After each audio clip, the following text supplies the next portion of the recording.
हो जा बेटा, क्यों इतना रो रही है? किसने तेरे को परेशान किया? अरे बेटा प्लीज रोना बंद हो जा प्लीज। देख अगर तू रोना बंद नहीं करेगी ना तो फिर मैं रोना चालू हो जाऊंगा।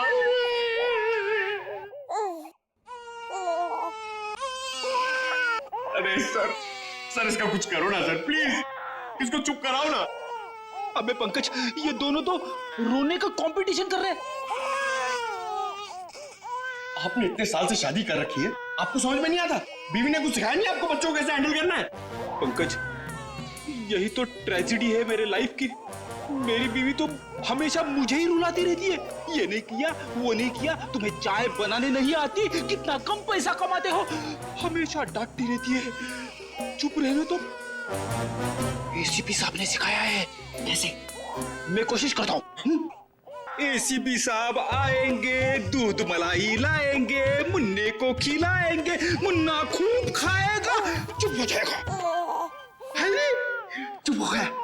सर ये बहुत रो रही है सर, इसको भी चुप कराओ ना प्लीज। अबे नहीं, मेरी आवाज से ये वापस जाग जाएगा। तू एक काम कर, उस कोने में जा, एसीपी साहब का नाम लेके और कुछ भी गा ले। क्या गाँव मेरे समझ में नहीं आ रहा है। हाँ। गांव से 20-20 कोस दूर जब भी कोई बच्चा रोता है तो माँ कहती है बेटा सो जा वरना एसीपी सर आ जाएंगे।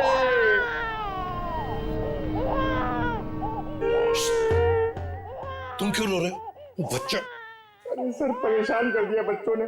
सर मैं रोता हूं ना तो चुप हो जाती है। हे भगवान।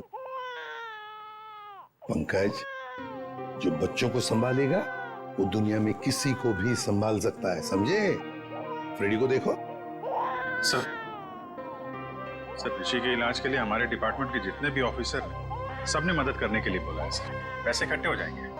10 लाख तो यूं इकट्ठे हो जाएंगे फिर।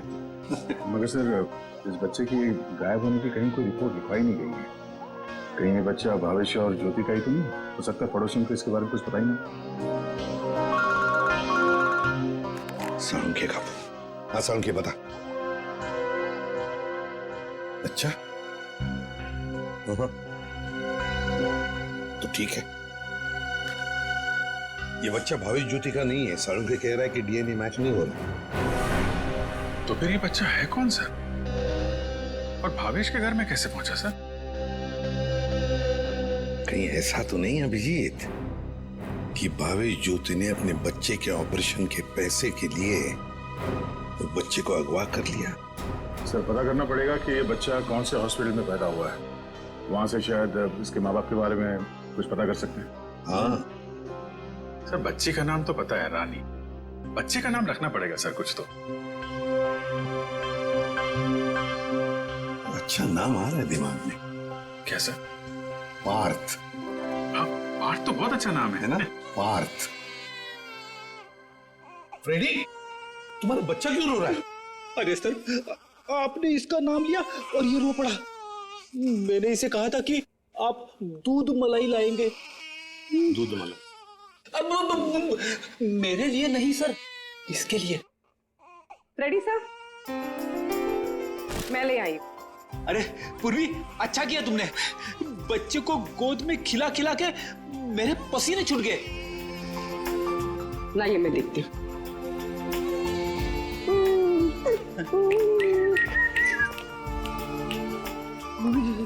ले ले ले ले ले ले।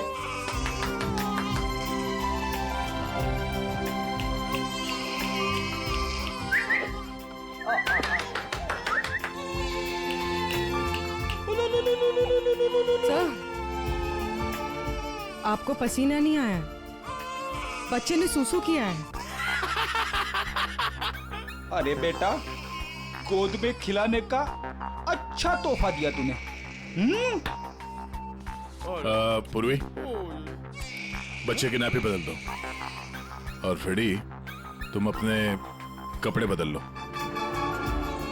ले ले ले ले, ये ले। चाहो तो नहा भी सकते हो। डायपर चेंज करके आता हूँ। डायपर? हाँ।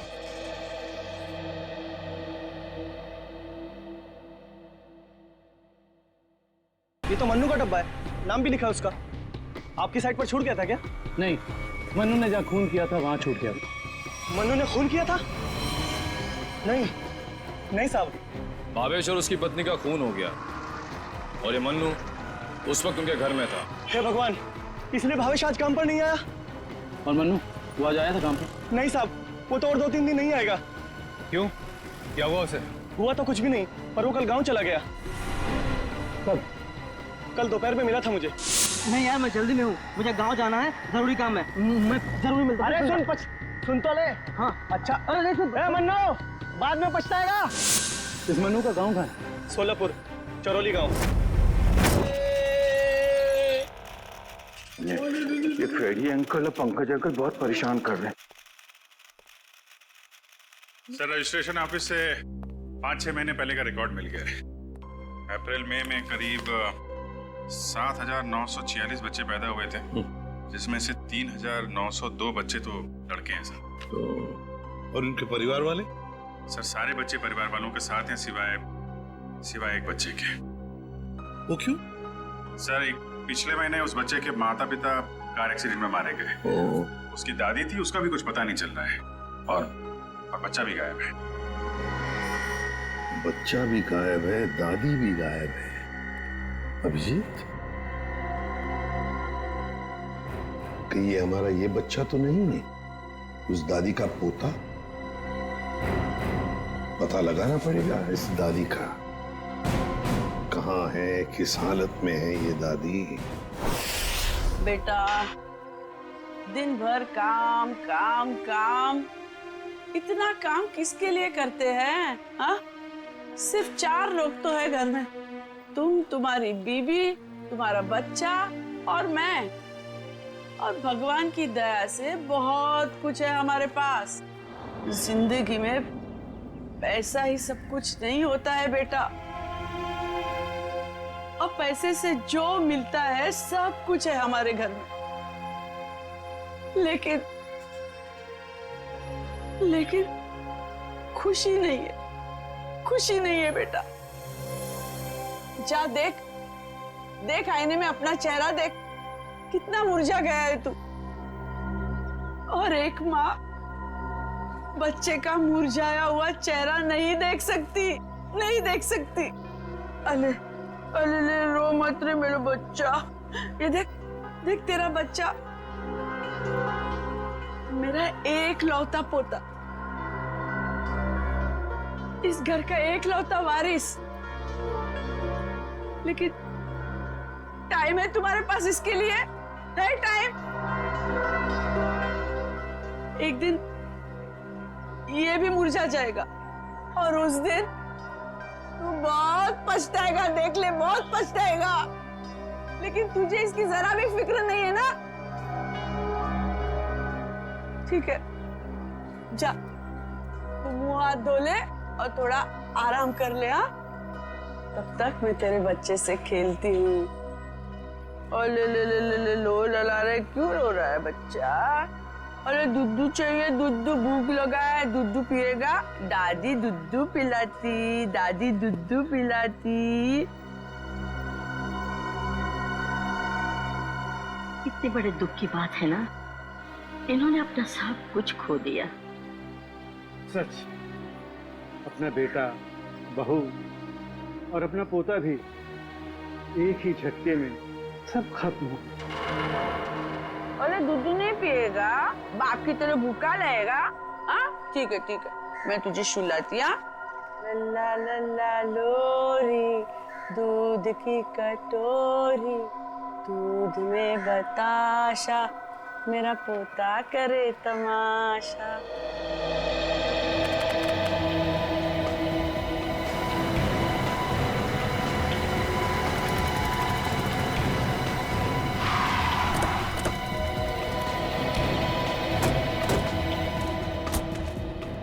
चरौली गांव तो यही है। लोगों से पूछते हैं मनु का घर कौन सा है।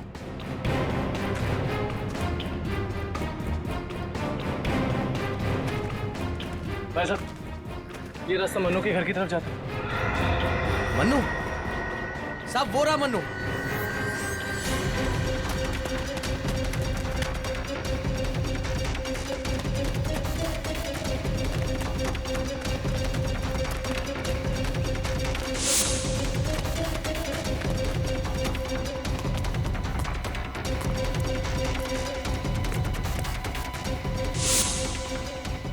खूनी कितना भी भाग क्यों ना ले मनु, ये दुनिया उसके लिए छोटी पड़ी जाती है।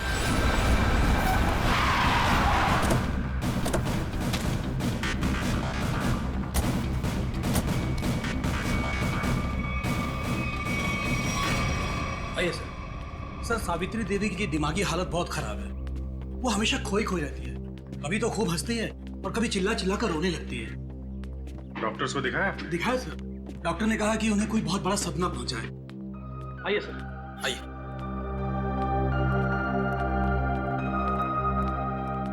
सर, ये रही सावित्री देवी।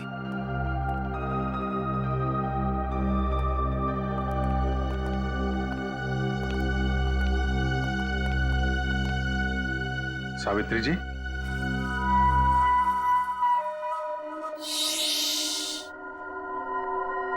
मेरा लाल सो रहा है।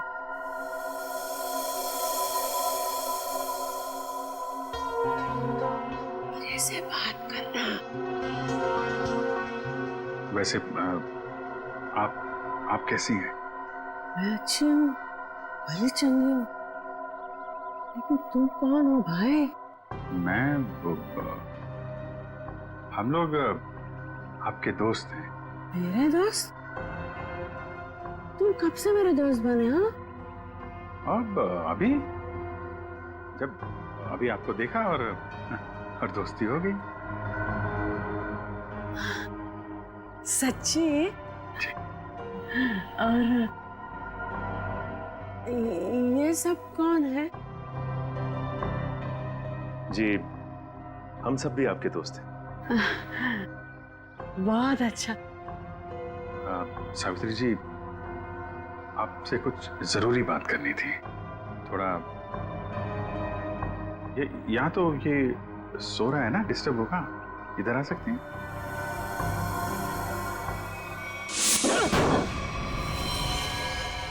साहब, ना तो मैंने भावेश और उसकी बेबी को मारा है और ना ही मुझे उन 10 लाख रुपए के बारे में कुछ पता है। झूठ बोल रहा है तू मनु। तू भावेश के घर गया और वहां तूने उसका खून किया।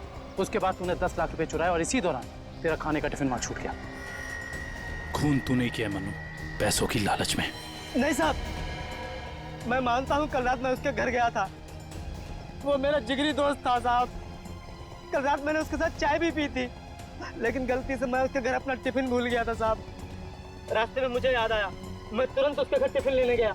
मैं जैसे उसके घर के बाहर पहुंचा, अंदर से चीखने की आवाजें आ रही थी।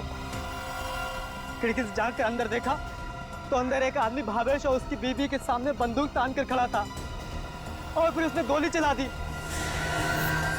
और फिर डर के मारे मेरी चीख निकल गई साहब। मुझे लगा उस आदमी ने मुझे देख लिया, कहीं वो मुझे भी ना मार दे, इसीलिए मैं शहर से भाग कर यहाँ आ गया साहब। तुमने उस आदमी का चेहरा देखा था? नहीं साहब, उसकी पीठ मेरी तरफ थी, इसलिए मैं उसका चेहरा ठीक से देख नहीं पाया। इतना बड़ा हादसा हो गया मनु, और तूने सीआईडी को बताना जरूरी नहीं समझा। जानता है ना, ये भी एक बहुत बड़ा जुर्म है। ब्यूरो ले चलो इसे। वो आपका पोता हमारे पास है। मेरा पोता तो यहाँ सो रहा है ना?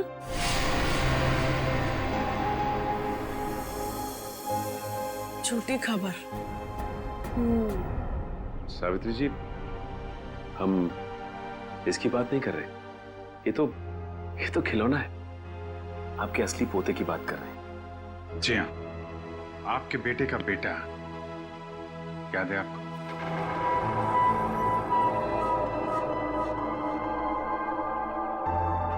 सावित्री जी, आपको अपना बेटा याद है ना? आपका बेटा, आपकी बहू, उनका बच्चा जो अब 6 महीने का हो गया है।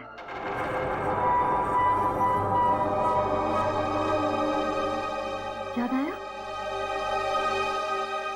सावित्री, याद करो। ये लोग उसकी बात कर रहे हैं जैसे तुम कलेजे का टुकड़ा कहकर याद किया करती हो। तुम्हारा लाडला, तुम्हारा पोता सावित्री, याद करो। हाँ सावित्री, कुछ याद आया? तुमने कहा था ना कि वो तुम्हारे बुढ़ापे की लाठी है, तुम्हारे घर का उजाला है। याद करो, याद करो सावित्री। वो हमारे पास है। हम बहुत जल्द आपसे मिलवाएंगे। आप समझ रही हैं ना सावित्री जी? कोई फायदा नहीं है सर, वो आपको कुछ बता नहीं पाएंगे।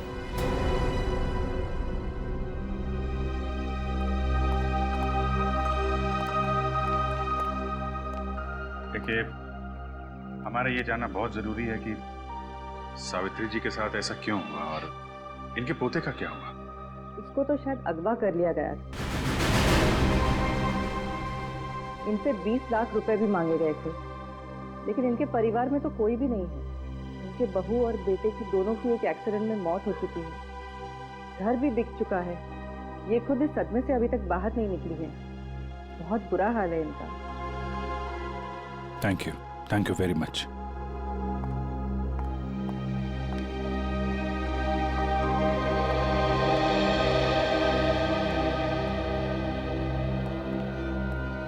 हमारा शक सही निकला।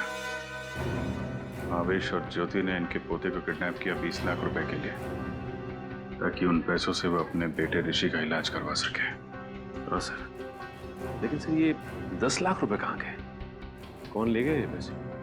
और फिर भावेश और ज्योति का खून किसने किया? रानी बिटिया, अब अपने घर चली जाओगी? हमको छोड़कर जाओगी? इसकी बहुत याद आएगी सर, और इसके बिना ये बात भी अकेला पड़ जाएगा। हाँ, बहुत कम दिनों में घुल मिल गई एकदम।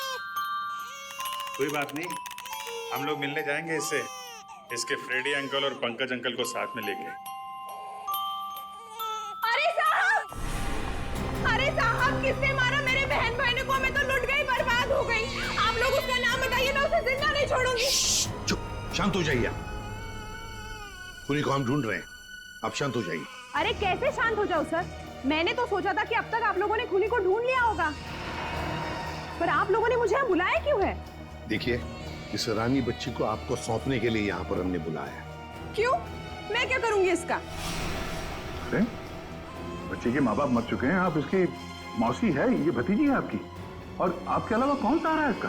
अरे काहे की मौसी और काहे की भतीजी? मैं सिर्फ ऋषि की मौसी हूँ, जो उनका सगा बेटा है और अब अस्पताल में अनाथ पड़ा है। और ये रानी? वो भावेश के बहन की बेटी है, जो उसे जन्म देते ही मर गई थी। तो पाल रहे थे भावेश और ज्योति से। भावेश की बहन की बेटी? हाँ जी। तो फिर इस बच्ची के आप रिश्तेदार, आपसे बेहतर कौन संभाल सकता है इस बच्ची को? अरे सर, आजकल महंगाई के जमाने में अपने बच्चों को पालना पोसना बहुत मुश्किल है। इन्हें कैसे पालूं मैं? आप कहीं कोई बहाना तो नहीं बना रही ताकि बच्ची को ना ले जाना पड़े? देखिए साहब, झूठ बोले कौवा काटे। अगर आप लोगों को मेरी बात का यकीन नहीं है तो ग्रीन रूट अस्पताल में जाके पता कर लीजिए। 26 अप्रैल को ये पैदा हुई थी वहाँ पे। एक मिनट। 26 अप्रैल को उसी हॉस्पिटल में, ग्रीन रूट हॉस्पिटल में पार्थ भी तो पैदा हुआ था ना, 6 महीने पहले। हैं? ये कौन है? नहीं, कुछ नहीं, वो आपके मतलब की बात नहीं है। देखिए सर, आप लोग बार बार मुझे यहाँ बुला के तंग मत कीजिए। अब आप देख लीजिए इन बच्चों का क्या करना है। मैं चलती हूँ।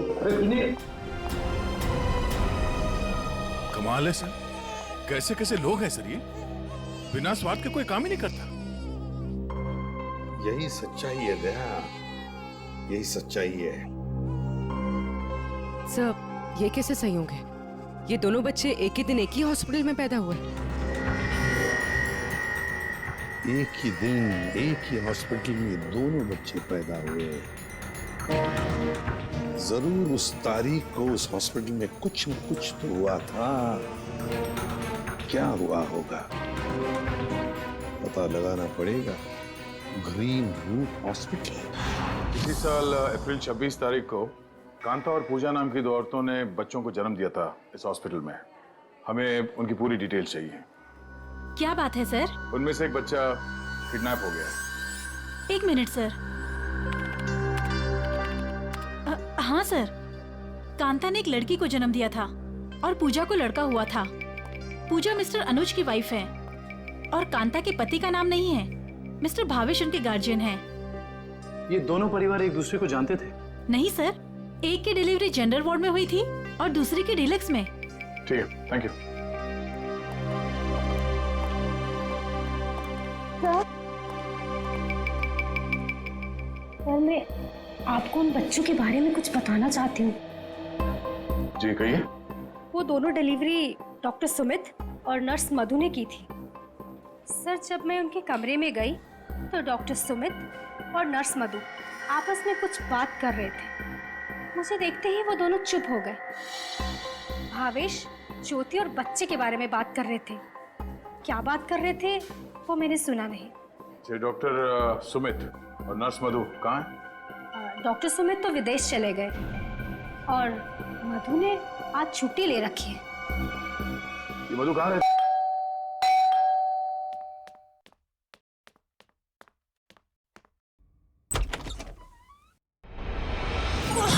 कौन हो तुम? हाँ? कौन हो तुम? कौन हो तुम?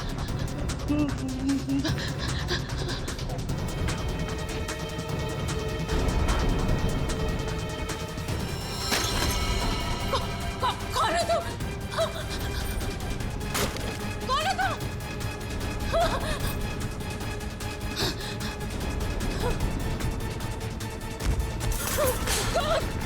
कौन हो तुम? बचाओ!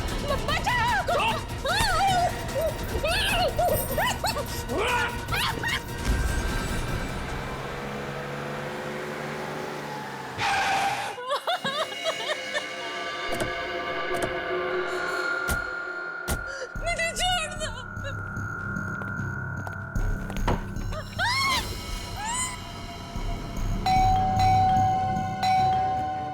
दरवाजा क्यों नहीं खोल रही है?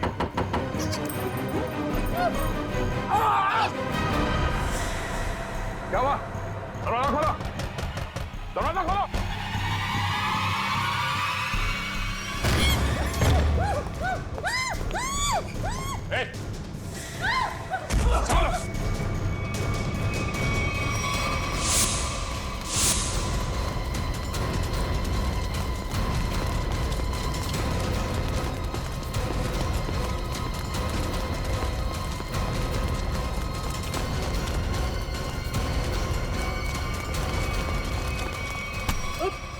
बस बस।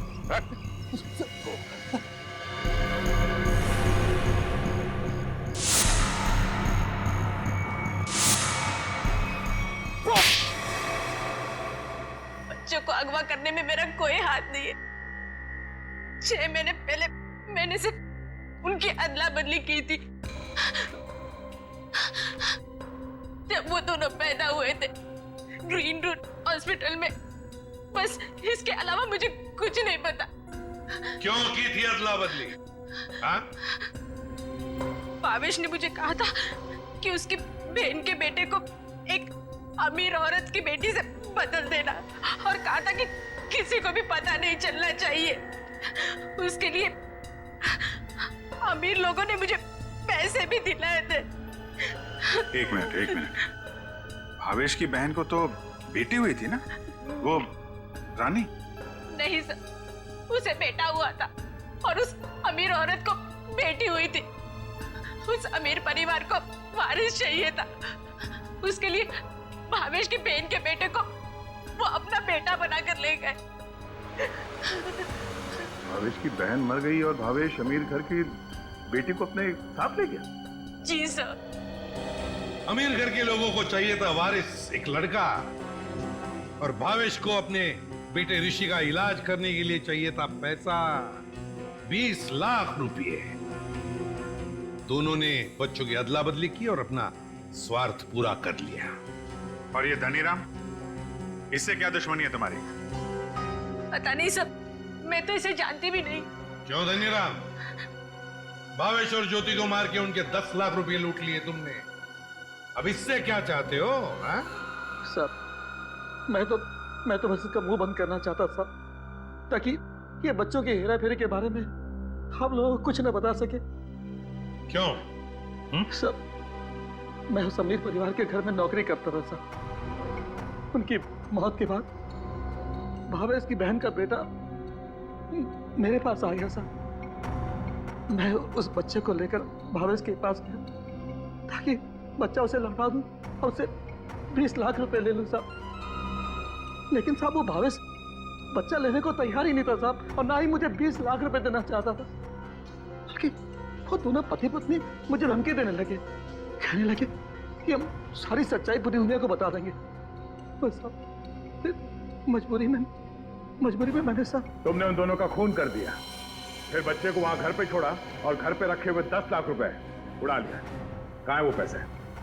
अब मैंने तो बस नमक का हक अदा किया साहब, मेरे पास पैसे नहीं है साहब, मेरे पास नहीं है पैसे। धनीराम, अमीर जोड़ा तो मर गया, अब और किसका नमक खाया तुमने? हा? किससे दिए पैसे?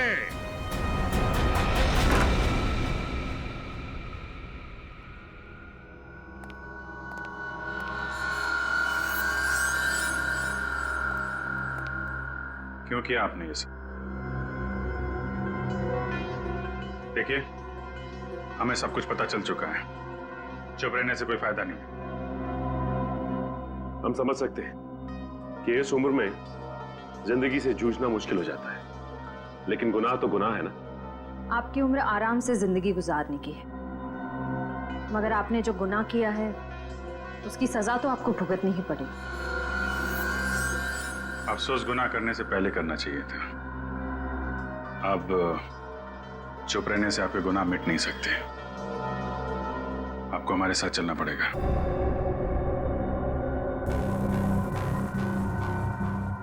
देखिए, हमें जोर जबरदस्ती करने पर मजबूर मत कीजिए।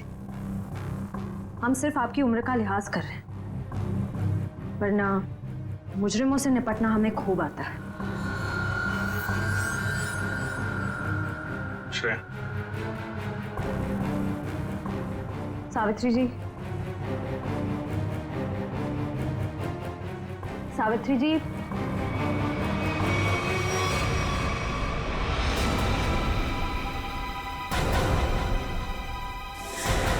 ये तो मर चुकी है।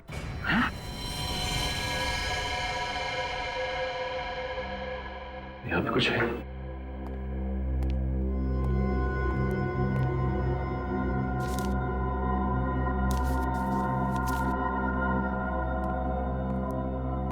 ये देखिए सर, सावित्री जी के हाथ का लिखा लेटर। मैं मुजरिम हूं, ये सब मैंने किया है। एक्सीडेंट में मेरे बेटे और बहू की मौत के बाद मेरा सब कुछ खत्म हो गया। बेटे के लेनदार मेरे पीछे पड़ गए और सब कुछ नीलाम करने के बाद भी मैं उनके कर्जे नहीं चुका सकती थी। इसलिए मैंने धनीराम को भावेश के घर में भेजा कि वो अपनी बहन का बेटा वापस ले ले और जो 20 लाख रुपए मैंने दिए थे वो मुझे लौटा दे। लेकिन भावेश ने मना कर दिया और गुस्से में धनीराम ने उनका खून कर दिया। ये सब मैंने वारिस के चक्कर में किया था। अपनी पोती को दे के बेटा चाहती थी मैं। ये मेरी सबसे बड़ी भूल थी। बेटी हो या बेटा, कोई फर्क नहीं पड़ता, दोनों भगवान की देन है। मैं ऐसी शर्मनाक जिंदगी नहीं जी सकती, इसलिए मैं खुदकुशी कर रही हूं। हो सके तो मुझे माफ कर देना सावित्री।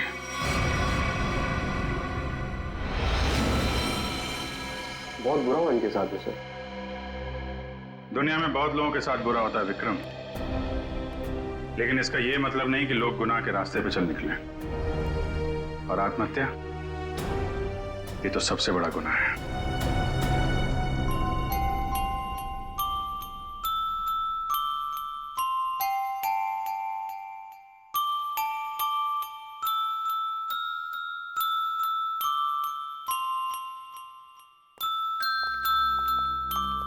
आप लोग प्लीज थोड़ी देर यहीं रुकिएगा। हेलो बोलो, हेलो, ये लो, हेलो, हेलो, हेलो। दया,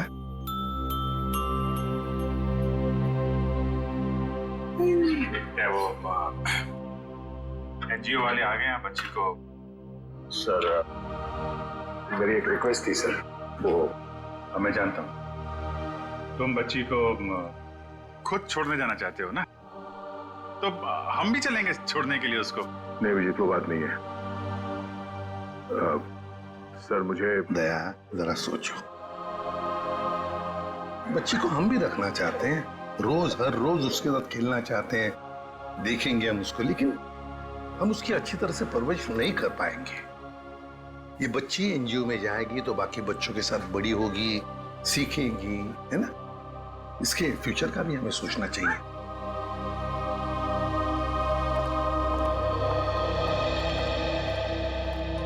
सर आप चिंता मत कीजिए, हम आपसे प्रॉमिस करते हैं कि हम बच्चों का पूरा ख्याल रखेंगे। अब आप इन्हें हमें सौंप दीजिए। जी। दया, पुष्पा, संगीता, बच्चों को ले आओ।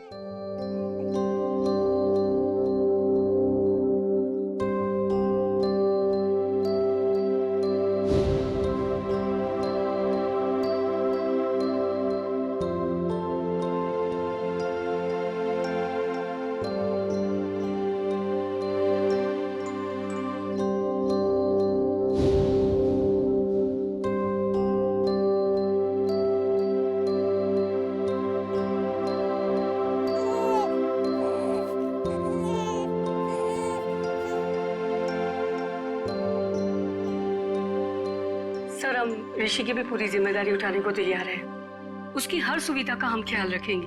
पता है मुझे, लेकिन देखिए ऋषि के इलाज के सारा खर्चा सीआईडी उठाएगी। Okay ji, thank you. Thank you.